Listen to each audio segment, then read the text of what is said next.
Welcome to Behind the Paranormal with Paul and Ben Eno. There, I have the wrong script. Tricked you. All right. Could there be poltergeists in the wilderness? That's last week's script. Could there not be poltergeists in the wilderness? Perhaps not. Let's go. This is very embarrassing. First time in 13 years. Anyway, what strange things were exploding in Blackstone, Massachusetts that people just can't figure out? Oh, my goodness. Anyway, let's welcome to Behind the Paranormal with Paul and Ben Eno. It is our 870th show. 71st, actually. No, actually, it is 870. Oh, is it? Well, we're getting a great start today. Nowhere to go but up. Yeah, last week was the 869. We can't even blame the time change, because it's been 2 I'll blame that. So, in any case, I think the rest should be correct. Okie dokie. So welcome to the 870th edition of the bumpy Behind the Paranormal with Paul and Ben Eno show, coming to you live from WOON 1240 AM and FM radio here in Woonsocket, Rhode Island, on the Paranormal Radio app from TalkStream Live and TuneIn.com. I'm Ben, and those diverse questions came from my co-host, partner in Paranormal Adventures, and Dad, Paul. And today we bring you a second back-to-back second of two, I should say, back-to-back open line shows. If you'd like to join us on the show, you can give us a call, 401-766-1240, and that's from anywhere. Or you can email Paul at behindtheparanormal.com. And please do join us if you can, because our favorite guest co-host, Shane Sirois, was unexpectedly unavailable today. Couldn't join us. He always helps us co-host these open line shows. He does a great job and really adds to our discussion. However, it'll just be Ben and myself today, and you if you choose to call us. Again, 401-766-1240. Well, as we always do, we always have plenty of surprises coming. Yes. So stay tuned for those. Yeah, well, here's the first one. There has been, over the past month, a lot of reports from in and around Blackstone, Massachusetts, which is only a mile or two away from where we are, right in the heart of our listening area here on WOON. And there are reports of large booms or explosions, very often accompanied by flashes of light that have no apparent explanation, or have had no apparent explanation that I'm aware of anyway. I've spoken with at least one person who has heard these, and Ben, you yourself said now you're all the way up in Douglas, Massachusetts, which isn't. It's not really that far. No, 12 miles maybe, but you heard these booms. Well, I mean, it could be entirely possible. I heard something different, but it sounded like a big explosion, and I assumed that it was some sort of like work being done, because we had some construction going on down the way, and so I was like, oh, maybe they're blasting or something, and then I looked outside and there was no construction crews. Well, I just so happen to have a recording of it, and it's very brief, and I hope everybody can hear it. Well, hold it up to the microphone. Doesn't it? Yeah, could you hear that? No, kind of. Yeah, I could hear it. But they sound like, and everybody who was in the military, whoever heard a bomb, including myself, it sounded like a bomb, or the report from like a 5-inch gun, that sort of thing. Yeah, I thought it was, because I was like, that's too loud for a gunshot. I was like, I live in the quote unquote country, so it's like, most you hear is probably a rifle, but I was like, that sounds bigger than that. And that's why I thought it was some sort of like blasting equipment. Well, several things stand out about this. One is that sounds like this are being heard all over the country. Probably all over the world if you look, but I know that they're being heard around North America anyway. Very, very similar sounds. Number two, I grew up in Connecticut, near the central part of the state, and one of the phenomena that is well known, that is well known there, was known also to the First Nations, and it goes way back, with the Moodus noises. And I have actually heard those, and it sounded just like that. And the Moodus noises have been judged by seismologists, anyway, from the University of Connecticut, to be seismic. In other words, seismologists are people who study earthquakes, among other things, and plate tectonics. That's sort of good stuff. So, but before going to that conclusion, I mean, it is, and as a matter of fact, you can have seismic noises of that kind accompanied by flashes of light, even. That's been, because, if you take a couple of rocks, depending on the rocks, bang them together, You can get some sparks, I guess. You can get sparks, yeah, and only last for a second. There's been a theory that UFOs, or some of them anyway, could be actually earthquake lights, as they're actually called. So, well, that's what I kind of guessed, because I remember when we were talking about the Moodus noises and a couple of other things, because I want to say it was 2012, but don't quote me on that. When you had the Dow's hum and all those things going on. Yeah. And it was like of course another quote unquote cataclysmic year. And at that point it was like, okay, well maybe it's seismic. So I happened to be over at a friend's place, and I was talking with a buddy of mine. And he was like, oh, what do you think it is? You deal with paranormal stuff. And I was like, that's a good point, but I was like, maybe it's something that has to do with seismology, because we have had some seismic activity. If anybody remembers, last week we had that, at least I think it was last week, that earthquake that was 4.0 on the it was a on week the Richter ago scale. Friday. I should say Sunday. Yeah, and it was a week ago today. Yeah, it was, I thought about that, and I was like, it was probably not right before that, but like very close to that event where I heard that boom, and so I was like, huh. And so, kind of tripped a few alarm bells for me, rose a couple of red flags. Maybe it had something to do with that. But, it could be completely, different events that just happen to be happening at the same time. Well, there are a couple of suspicious points about the Blackstone explosion, Blackstone and Bellingham. And they took place along the area, the general vicinity of Rathbun Street. If local folks would know where that is, kind of behind the Stop and Shop, and on the Bellingham-Blackstone line. I went to get my hair cut yesterday, and my barber was saying that she had heard these explosions as well. There have been some videos of the light flash or that sort of thing as well. So, but I don't think we can jump to the conclusion that it's paranormal or that it's seismic, which are different things. There's also the possibility that it could be some kind of hoax. You could do this kind of thing, I suppose, with a very powerful strobe and a large, I suppose, speaker. Now, you're the sound expert, so I mean, how far could you project a sound like that? Artificially. Let's see. I mean, sound waves don't stop traveling. Yeah, right. So it's they just kind of decay as time goes on. I mean, the lowest frequency you can hear on the dynamic spectrum, 20 hertz travels at approximately 1,130 feet per second, and eventually it'll decay, but it'll move that far that fast. So depending on how loud that speaker is, it would have to be loud, and it would have to be big, and it would have to it would be noticeable. It would be very, very noticeable. I think it would be, at least. It's kind of like I mean, we live in an area where we grew up, people have been blasting music out of their cars and stuff, and it's like, those are pretty powerful, speakers, because you have to get you can't use factory made speakers to do that. You have to get specific subwoofers and all of that. Yeah. Mount them in the back of your car so that they don't, rattle your chassis to the point where it falls apart.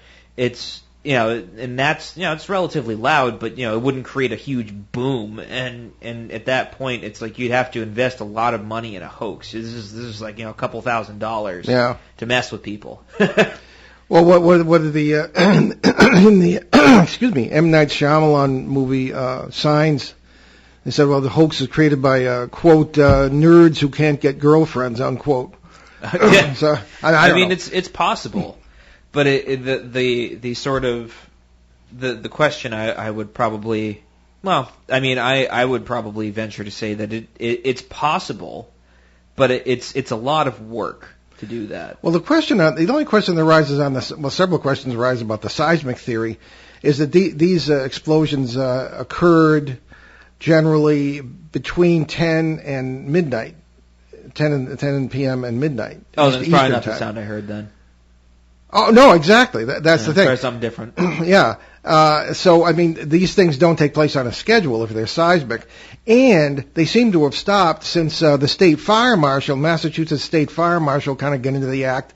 And then they offered a $5,000 reward for anybody who can explain the explosion. I do remember that, yeah. Yeah. I did see all that of a sudden, in the paper. I believe, I've been told that they have stopped. I haven't heard anything that they've stopped since then. So this very well may be it might be a hoax then. Yeah, and if it was a real explosion, there would be bomb craters. I mean, this is a thickly settled area, most of it. Right. There are a lot of woods around Harris Pond, but it's not enough you could hide that sort of thing. Right. Yeah. I guess in theory, you could put like a big amplifier on speakers, Yeah. like a big PA system. Well, there is a big sand pit behind the auto parts place off Rathbun Street, but. Again, that would be all very noticeable. So, right. So who knows? But anybody has any further information, we'd love to hear that. But these things are going on all over the country, and along with whiny sound. Remember, not like the tone we heard and recorded in Pennsylvania last year that we broadcast on our May 26th show from 2019, along with that amazing UFO video we caught. That was a pleasant sound, but there's some sort of unpleasant that even gives you people headaches, related to the Taos hum, that sort of thing. Right. So a lot of strange sounds they seem to come from the sky. They could be seismic. Who knows? So that's sort of a work in progress. Well, there's actually I need to check the source before I start saying it. I'll check the source before I say anything else. So please continue. Okay. Well, here's we'll get to some material we didn't get to last time. This is from Todd in Ohio. Sure. Alrighty, Todd writes to us. I've been pondering the notion that the Dogon tribe were possibly visited in antiquity by a people that claimed to be the Sirius star system and bestowed them with advanced technology. The beings were also thought to be of an aquatic or reptile form. The theme of a teacher from afar is also echoed in other mythologies around the globe, the visitors often performing the same services in different cultures, and apparently in an apparent formative junction in their civilizations. The dog word form is also recognized in, or DOG form. Word form is also recognized in unrelated languages worldwide. My question is this. I've always thought that the serpent in the Garden of Eden to be a symbolic representation, but could you briefly discuss the possibility that the Eden serpent may have been a representation of the aquatic Dogon / Nomos beings? Okay. Any school child knows that one, but no. Thank you for an excellent question, Todd. All right, the Dogon issue is very complex, okay? The Dogon are a West African tribe. There are quite a few of them. There are about 1.5 million last I looked, centered in, again, West Africa, largely in the nation of Mali, M-A-L-I. Their culture is complex. Their religion is complex. It involves a lot of mask wearing, which, of course, I guess we in 21st century, the modern world are just catching up to them on mask wearing. And they have the belief of there's a lot in their religion having to do with twins and androgyny. In other words, the duality as reflected in twins being born, and twin this and twin that, twin stars, and the Nomos twins, or the Numos twins, who are actually portrayed in their culture as being reptilian or fish-like. Okay, now most of this was not known until a couple of French scientists went and studied the Dogon and lived with them in the 1930s and then again in the 1940s. There wasn't too much World War II activity in West Africa, but they were able to study them at this point and spoke. And it reminds me of my own experience with the Aboriginals in Australia, where most of my information came from one Aboriginal elder, and the same was the case with these scientists. But the thing that's talked about with the Dogons is that the key to the paranormal or New Age aspect of it was that they knew about stars, particularly Sirius, the brightest star in the sky, and the whole star system out there, without being able to see it. Now, Sirius you can certainly see, but there are supposedly two other stars around there that they had known about that were only discovered much more recently than their culture was, 19th century, I believe. As a matter of fact, there's one star that they have not discovered that the Dogon talk about, but one that has been discovered. So the general opinion among scientists, who of course live by a principle that is oddly named Occam's razor, it's a principle that the simplest answer, all things being equal, the simplest answer is usually the correct one. So the simplest answer is not that aliens descended from that star system and started telling people all about where they came from. It's that they received the information later in their culture from Europeans after the discovery had been made. And you say, well, that's maybe what we used to call a cop-out. But it actually might be true because, people would ask, well, why would an ancient culture like that adopt something very new and put it into their mythology and their religion? Well, there are precedents for that happening. During World War II, there were a lot of isolated South Sea cultures in Polynesia and the Pacific and that area. And during World War II, the Allies or the Japanese would take whatever island seemed to be strategic, and they'd just sort of take over and build an airstrip there. Well, there was a culture, I wish I could remember the name, but I can't, who to this day remember the arrival of the U.S. cargo planes, because they would come in and they'd give them stuff, food and all this, and they actually have a religious principle known as cargo, and they build out of plant material models of airplanes, and they hope that cargo will return someday.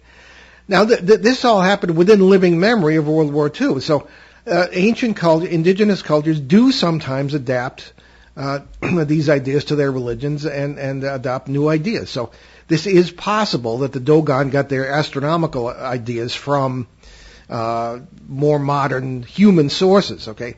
On the other hand, there is a sort of tacit agreement in our field that if a second star is discovered in the Sirius star system, that the Dogon idea about getting information from other than human sources may be very well confirmed.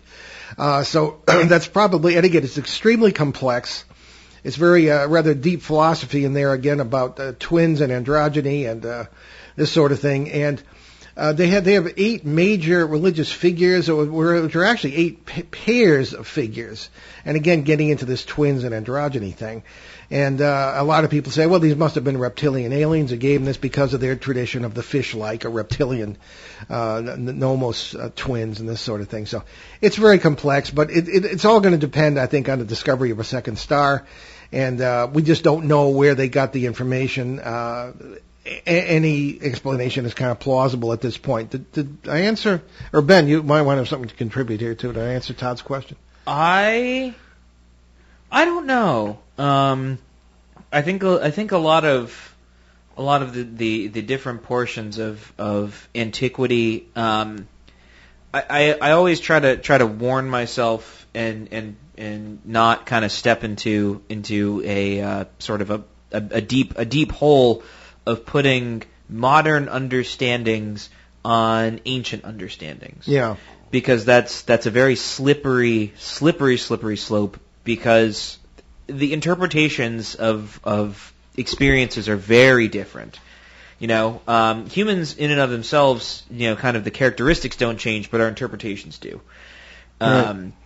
I would say it's kind of dangerous to superimpose, it's just aliens over stuff.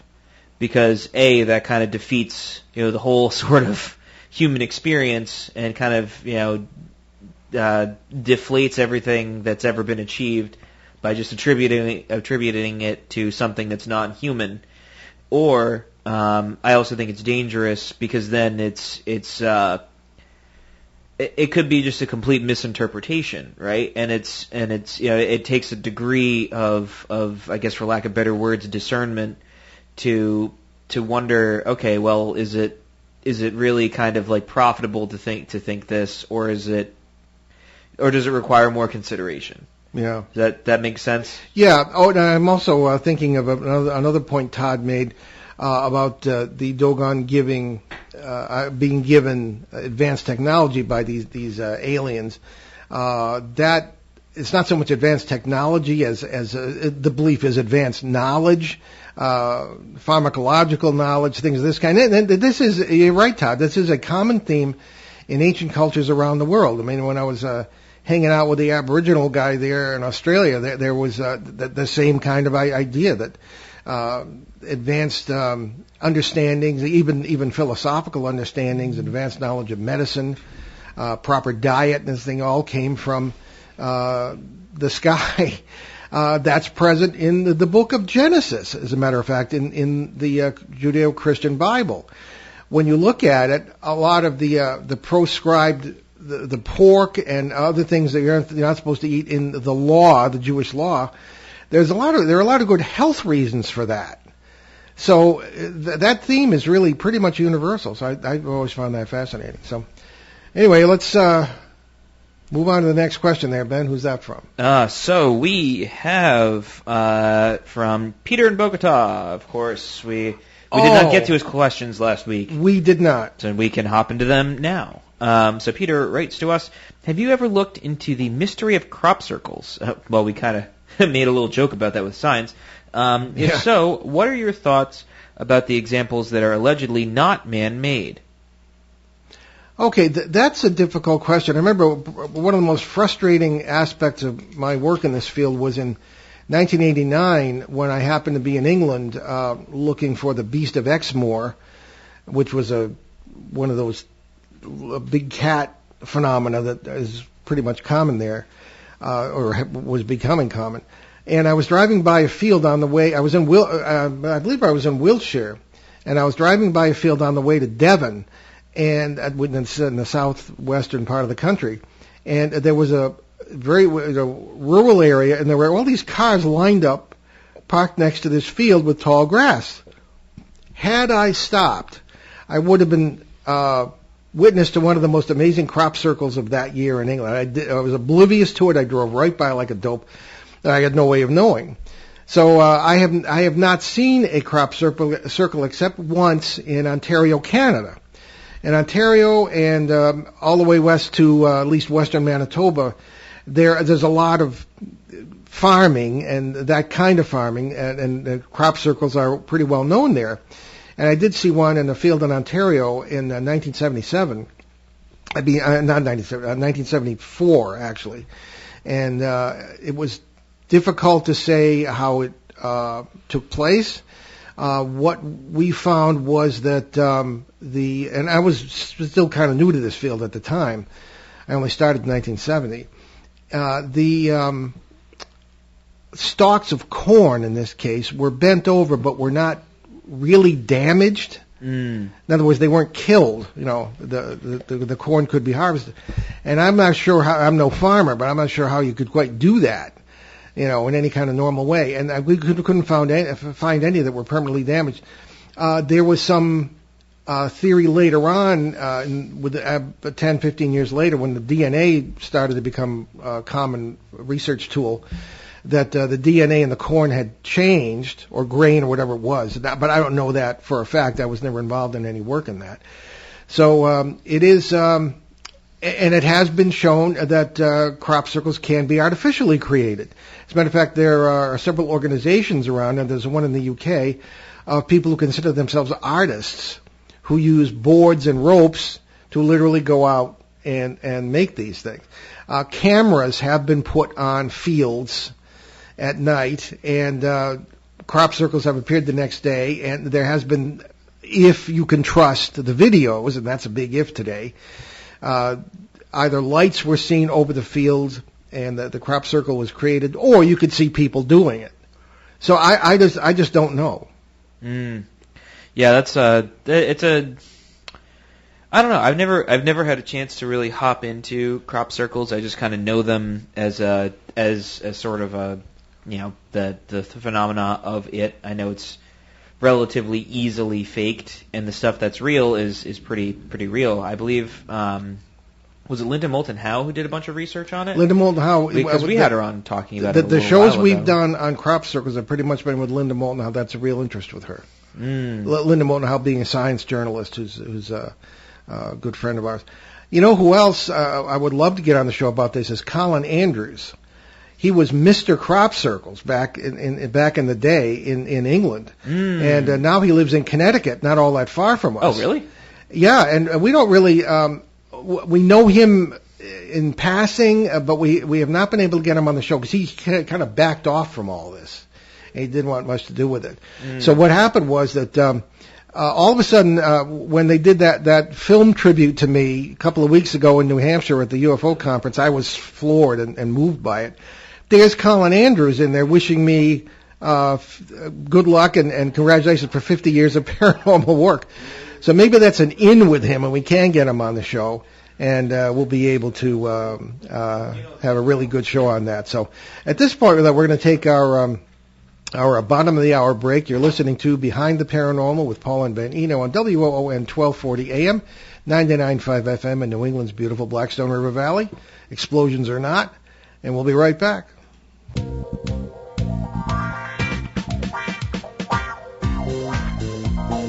The night is alive. Join us and take a walk on the weird side when you tune in to the Kingdom of Nye, hosted by Heather Wade. The finest in late night talk. Listen live free weeknights starting at 9 p.m. Pacific time at thekingdomofnye.com, talkstreamlive.com, and the Paranormal Radio app. Wanna take a ride? Okay, welcome back to Behind the Paranormal with Paul and Ben Eno. It's WOON 1240 AM, 99.5 FM in New England's beautiful Blackstone River Valley. And we have a caller, and of course what we're going to do is take the call, and it has to do with one of Peter's questions. We were dealing with Peter's questions from Bogota, Colombia, a very faithful listener and good questioner. And now, did Peter ask about... by the way, we have Cousin Rick on. Yes, Cousin Rick Eno, who is our Northern California reporter. And there was a question, I don't know if it was from Peter, but it was a question about how... Rick has fans on the show now. We're going to get him in as a co-host at some point. But there was a question about how Rick gets his cases and... I think that... I don't know if we got to that last week. It might have been... I don't think so. I don't remember. No, because it came in since then. Anyway, Rick, welcome back to the show. And so how do you get your cases to the ones you report on the show? So there's a couple of different outlets. I mean, as you know, it's a labor of love and finding. First of all, I'll point out that I do investigate from MUFON, so I am privileged to know about things that happen in the community and through my reputation. So there's a database I can look up that actually you all have access to on MUFON to look up. One of it's, I believe, a connection through Facebook. And that's a public site. Then there's also NUFORC, which is the National UFO Reporting Center. You can go there to see what's in your local area. And then there's API, which is Aerial Phenomenon Investigations. That's another site. Then the other two ways that I do it is I have an Instagram account called High Strangeness in the Bay Area. And people contact me through that locally. It's actually how I found out about the Luscata Chinese miners that were killed and supposedly in a haunted train tunnel. So there's that way as well. And then just by reputation, once I've worked with some people, witnesses and so forth, they tend to call me back and tell me about things that happened to other people or connect me with other people that way. That's really the way I've been doing it, and it seems to provide me with a lot of material to work with, actually too much for me to handle at times. That's the most successful way. Well, I think you're certainly a very personable person, typical Eno man in our family, and you could you work well with people. I have to agree with your comments too about the MUFON database. I mean, say what you want about MUFON, but the database is really first rate. And to file a MUFON report, MUFON being the Mutual UFO Network, a respected group pretty much, there's a lot to filing a report. So if you go to all the trouble of finding a report, of having a UFO experience and then reporting it to MUFON with all the witnesses and their addresses and all the details and this sort of thing, then it meant enough to you to go to the trouble to do it. So I think it's a very credible database, you know. Yeah, you know, I would say, Paul, that one thing shines with MUFON. I'm very proud of that organization. Their training to be an investigator is not to be taken lightly. It's truly a lot of work to learn to how to do this correctly. And even then, you know, it comes down to all your experience. And I'm a fledgling in this. I'm nowhere near the experience levels of either you or Ben or anywhere else. But it's something I came to love and came to understand that's really, really important. And MUFON takes it real seriously. And they will train you. But you've got to want to do it. Well, you're right. I mean, in a sense, you might have a leg up over us because I have belonged to MUFON. It's, I think, just about the only thing I belong to. I'm not a joiner, and these organizations, especially paranormal groups, have feuds and intrigues, and I can't deal with that. But I have not taken the investigator course in MUFON, which is something I should do, and you have. So that's a good leg up for you there. But anyway, that's really a good answer to the question, I think, of whoever asked it, but I remember it came in. What's cooking now? Anything since last week? Well, yeah, it's actually, I was going through my cases as I go through every so often just to remind myself of what's out there. And there is something that is unique, and I found my finding was that it would eventually become an unknown. But it has to do with the Ring security system. Are you guys familiar with that? People get the Ring doorbell and yes. so forth. And I've seen commercials for it. I have it. You do, I was going to get it, but your mom didn't think that was a great idea. She's extremely stubborn and suspicious, like the kid in Mary Poppins. That's true, but it's a great way to spy on the neighbors. I hope she's not listening. Okay. So typically when I get a Ring report, it can usually be easily explained. People will see orbs or something on their lenses in a recording or live. And usually it ends up being because of the passive infrared sensors. It's bugs passing over it, or even in cold weather, you will get that. And it does look, odd, very, very odd. But I came across a case. This one went back to relatively recently. It was on June 9th, and it was reported out in Madera, California. And what happened was the witness woke up at around midnight and saw a glowing rod moving in the review of his Ring video, because he hid the alarm, went back and looked at it. And, he contacted his brother, and his brother got a hold of me because I'd worked with his brother before. And there was a language barrier, so this took a couple different interviews to get it all sorted out. But what was interesting about it, there was a rod, in fact, and I wouldn't even call it a glowing rod. It was a rod on the lens. You could see it in view, and it didn't move in a regular pattern. It kind of moved, hovered, and moved around. And I was trying to explain it. I was looking through it for, like, the old days with digital cameras. There was backsplatter, with dust, and couldn't explain it that way. I looked at it, tried to explain it to the passive infrared sensors, couldn't explain it, and reviewing the video, I had to determine that it was an unknown. And it's one of the only unknowns that I've caught on the Ring camera. I do know that people report these a lot, and a lot can be explained away, but there is something to it, to this particular one. And I would encourage anyone who is interested in who has these systems, including yourself, look at them carefully. You never know what you can capture. If it can't be explained, that's one to be for the history books. Well, coincidentally, as an owner of a Ring system, I actually didn't buy it. It came with the house that we bought. So when we got it all hooked up and got it all synced on our phones and whatnot, our favorite pastime is my wife and I, in the periods where we have nothing going on, which is very rare, sometimes we'll just go through the footage or whatever that's there and kind of take a look. And like any good old New England town. We live next to the old cemetery and whatnot, so it's very easy to, I remember Marion at one point was like, "Oh, check this out," and like it looked like a little light, and I was like, sorry to burst your bubble, Mare. That's a bug. Yeah. Or like, a spider will crawl by occasionally. It's old New England town. That's just kind of how it is. And it's interesting because the former homeowners, they had cameras all over the place, and a part of me wonders, maybe they had something going on.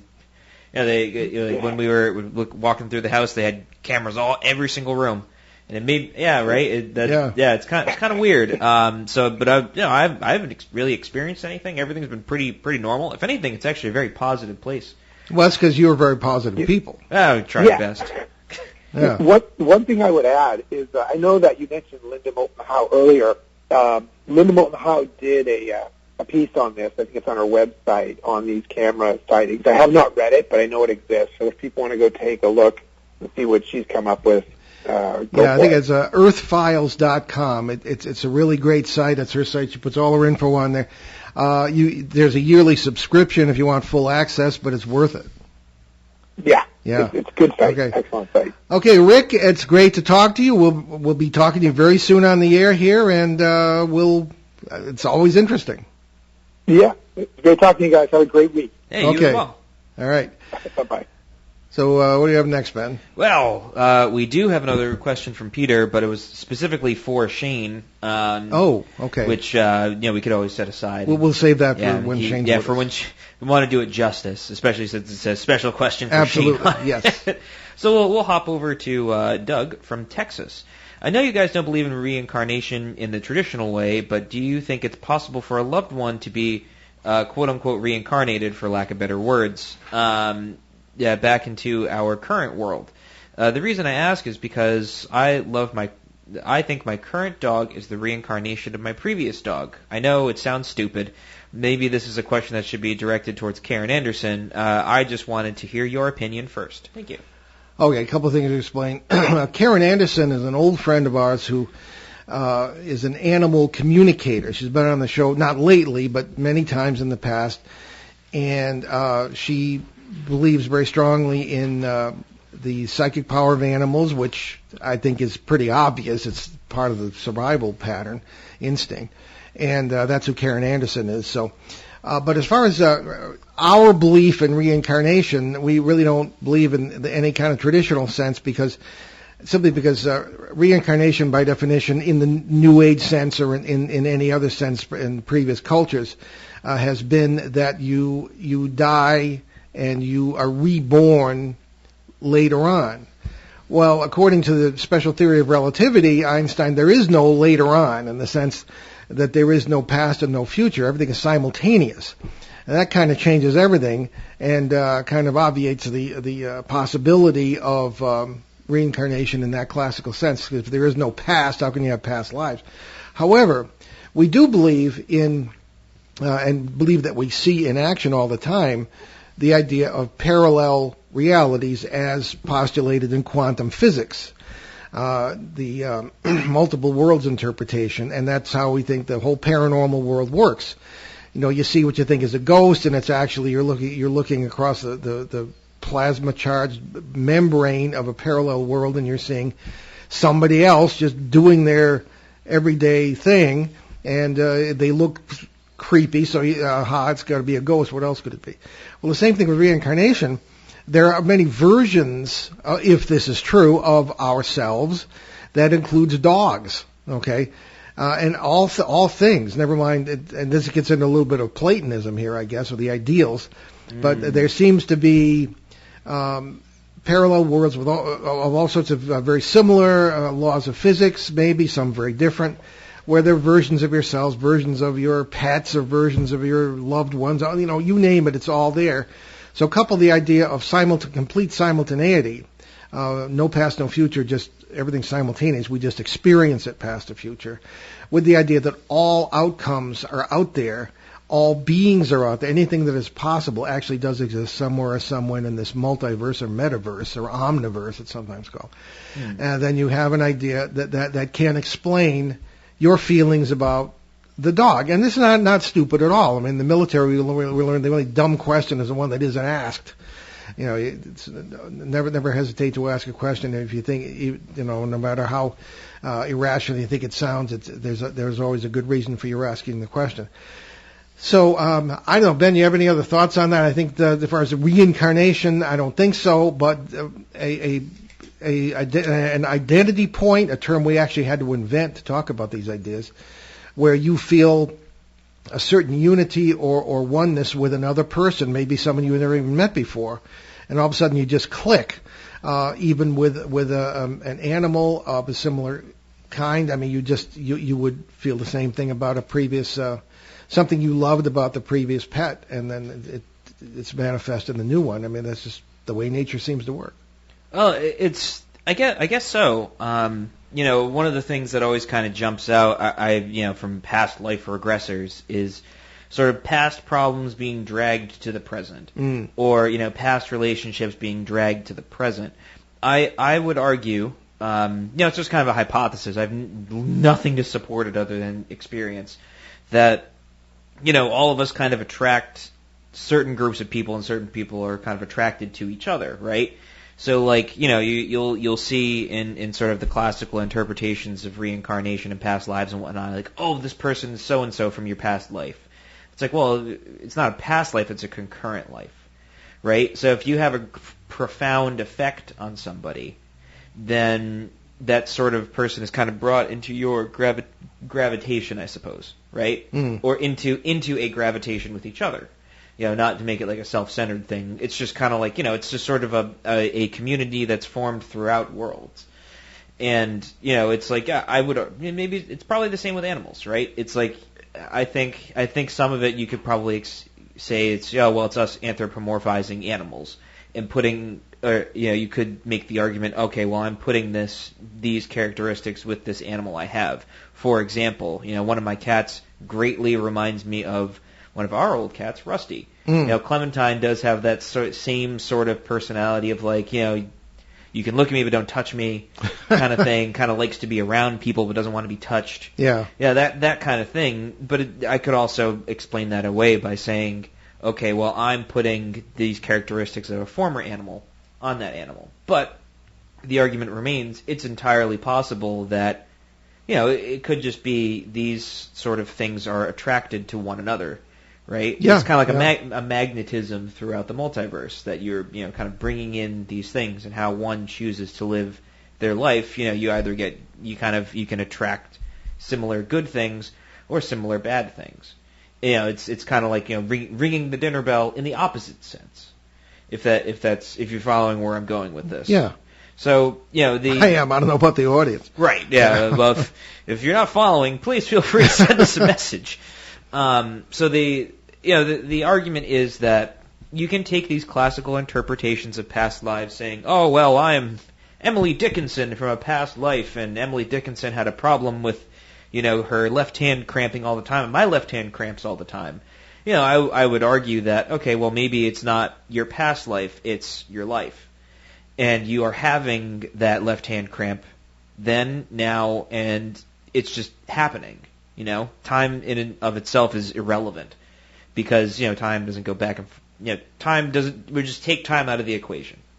I think in the Western world we're so focused on this idea of time. I don't have time to do this. Or let's exchange Western for modern. In the modern world, you know, I don't have time to do this. Everything is on a schedule. We're meant to be here at this time. But in effect, time doesn't exist, and we're so used to planning our lives around time that, you know, we kind of miss the point of everything. And so everything's kind of thought in these linear terms, but life isn't linear, unfortunately. And at this point, it's saying that this non-linearity could entirely, you know, lead to this idea of, okay, well, you know, if everything's linear, then I'm experiencing this then, and a former me has experienced it then and now. I got my linear time stamps. Well, it's hard to talk about this in just about any language. Yeah, well, hey, you know, you can't use any word, you can't use words to describe the indescribable, right? Yeah. But so there's no form or self. There's just self. We call it the super life. Right. All the different facets of yourself. Well, just to add to that, there's a principle in regression therapy, and regression therapists will take you back by hypnotism usually to your, quote, past lives, unquote. And I have seen this work that, okay, suppose you have an irrational fear of doorknobs, okay, here and now. They would perhaps say, well, maybe when you were in a former life in the 1700s or something, or your last life, somebody opened a door and smacked you in the head and you died. All right, so naturally you're going to be afraid of doorknobs. All right, now to me that's a little simplistic. However, they would hypnotize you, take you back to that moment in your super life, or not back to the moment. Well, they consider it past life. And you would deal with that, and then you wouldn't be afraid of doorknobs anymore. And I've actually seen things like that kind of happen, at least to some degree. So there is something to it. But in my opinion, it would be taking you not back anywhere, but across to a parallel life where that happened, and maybe I don't know. I mean, I'm not an expert on reincarnation, but I have seen that work. So it's maybe 6 of one, half dozen of the other. But reincarnation is something that's very, I think, accepted in a lot of cultures. A lot of people are surprised to hear this, but in early Christianity, there was, and even in early Judaism, there was a sort of line of belief in reincarnation. And, I mean, for example, Origen, one of the early Christian fathers, I guess you could say, although he was considered a heretic. Well, he got a lot of stuff attributed to him. I think he kind of got a bum rap. Well, all right, I guess. Too bad your Uncle Bob is, in a somewhere parallel, somewhere else in the multiverse right now. He was an expert on Origin. Well, as Metropolitan Callistos Ware once said, I'd rather be right with Origin than wrong with anybody else. That sounds like something he would say, yeah. But in any case, the whole reincarnation thing is at times problematic. But again, it can be apparently used for something that's helpful. Phobias, particularly, at least regression therapists will attribute that to past life experiences. So maybe we're wrong, but unless Einstein is wrong too, then reincarnation needs to be reevaluated as a phenomenon and perhaps looked at as parallel lives. And I've pointed this out before on the air, but when I talk to regression therapists, I will always ask, do you, when you have hypnotized someone and taken them, quote, back to a past life, unquote, do you ever have people who will describe a date in the future, something you don't expect, or a world that a world that you don't even recognize? And more often than not, they'll say yes. And it has confused them at times. And there are others who have advanced their understanding of this phenomenon and are accepting the idea of parallel lives going on at the same time and coming out in these hypnotism sessions. So it's a work in progress. It is indeed, and I think it's every day is a new day, and we're all kind of works in progress, and that includes all of our lives. Yeah. And I think the thing to keep in mind is, Doug, after all this high-minded talk, keep it simple. Yes, it's true. Is there something else from Facebook there? We have a couple of things, actually. We have something relatively short from Terry here in Woonsocket, and Terry writes to us, what are orbs, and can you see them with the naked eye or just in photographs? Oh, that's a good question. I was hoping Shane would be here to help answer that, because he's got a lot of experience with orbs.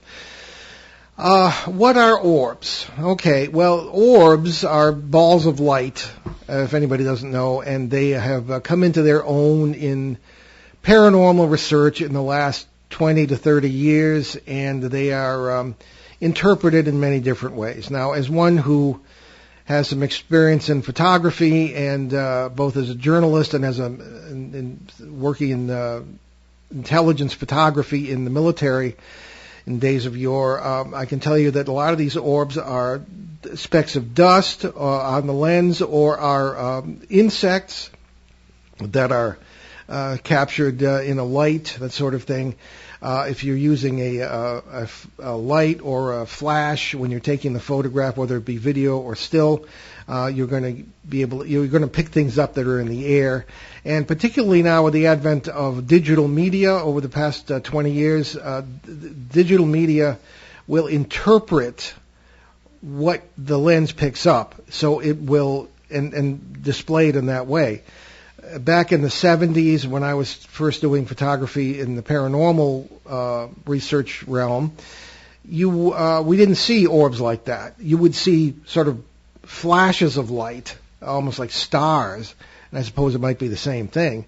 But orbs were there, but they weren't as readily picked up, I think probably because of light spectra issues, things of that kind, technical issues. But they're much more common in paranormal photography today, which might not even be paranormal photography. I have seen them with the naked eye. They have acted in a rather intelligent manner. I've seen them change colors. They have a lot of the characteristics of ball lightning, which is a very relatively rare, I guess, and a rather disconcerting phenomenon. I've talked to people who have had ball lightning in their houses, and very often it will literally explode with a loud pop or bang. It doesn't really do any damage, but it's very disconcerting. And I've had ball lightning, if it was ball lightning, follow people around and things of this kind. That is, I think, related. But I think what orbs are, when you get into the deep paranormal sense of them, is that they seem to me to be life forms, plasma-based life forms, something that is talked about by a possibility of which is talked about by astrobiologists, including Carl Sagan. The great Carl Sagan talked about the possibility of these things. And I think they feed around the membranes between parallel worlds. That's why they're so common in paranormal situations in photography. On the other hand, I've actually taken photos of orbs that seem to have faces in them. Now, maybe that's pareidolia, it's just the brain interpreting what it wants to see, that kind of thing. But I don't know. What do you think, Ben? I am probably more of the mind of assuming that it's not dead people. Right. That's just kind of. Well, nobody's dead. It's parallel to right. Well, yeah. I'm kind of just throwing that out there. Yeah. They're always seen in such interesting circumstances. Not just like it happens to be outside of a haunted house, like that kind of thing. It's actually. I think it's interesting when they kind of occur around paranormal, like Bigfoot phenomena, right? Yeah. And sort of any sort of not like predictors, but they're in that sort of realm of sorry, my brain just stalled out mid sentence. Geez, I think you were my age. No. Well, no. Well, anyway, we're out of time anyway. We are out of time, but yeah. Essentially my point was I agree with you in that I think that there's more to them than meets the eye, pardon the play on words. Well, I always like to have my son agree with me. So. Well, hey, it's the little things in life. Yes, well, let's take away our announcements. The rest of the script is correct, by the way, just the Are we sure about that? Yeah. Okay, well. You can blame me if it's not. So our public events, all of one, of which have been virtual, seems to be done for the year. But you never know. Something could come up. With any luck, though, we plan to speak at the New England Parafest on April 10th and 11th. That's 2021 in Kittery, Maine, and we'll do a live broadcast of the show with a panel of speakers on Sunday the 11th. More information will be forthcoming. Okay, check out our current books along with those of our other co-hosts at our show website, behindtheparanormal.com, where you can also find more about the show, many cases over the years, our public appearances, and how to book us, along with some of our 900-plus free recorded shows of our 12 years on the air, and 12-plus years, including our 4.5-year run on CBS Radio, along with special shows and podcasts. Past shows to back to late 2009 are also available on the major podcast apps and platforms, including YouTube, iTunes, Apple Podcasts, and the rest. And we have hopefully get them all back there from back to 2008. So what do we have cooking for next week, Ben? So next week, that's November 22nd, we will take a look at Granite Skies, the jarring story of alien abduction experience of Mike Stevens.